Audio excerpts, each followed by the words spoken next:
Samsung Semiconductors, the nanoscopic brains behind the technological innovations that power the world. To tell the story of these microscopic miracles, we made a groundbreaking film on a microscopic scale. The models in our film have two things in common. They all celebrate the amazing innovations made possible by endless imagination, and they're all made for real on a microscopic scale at sizes as small as a grain of sand. These two are also the common factors shared between the micro models and semiconductors. But before we could fabricate these sculptures, we had to capture them. So we scanned actors in specific poses. From these poses, we then created digital 3D renders. But digital is easy.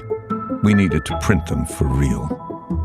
There's only one way to create a model on this scale, a process called two-photon nanolithography, a form of 3D printing, but with nanoscopic levels of detail. It involves firing a controlled laser into a photosensitive resin, causing it to polymerize and form a solid microscopic object. This process allowed us to create incredibly small details. This satellite is over 22,000 times smaller than a real one, featuring details far smaller than the width of a human hair.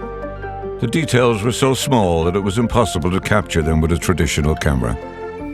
We captured our models with a scanning electron microscope, a piece of tech that uses a focus beam of electrons that reflects off the model's surfaces, scanning each model's details at incredibly small scales.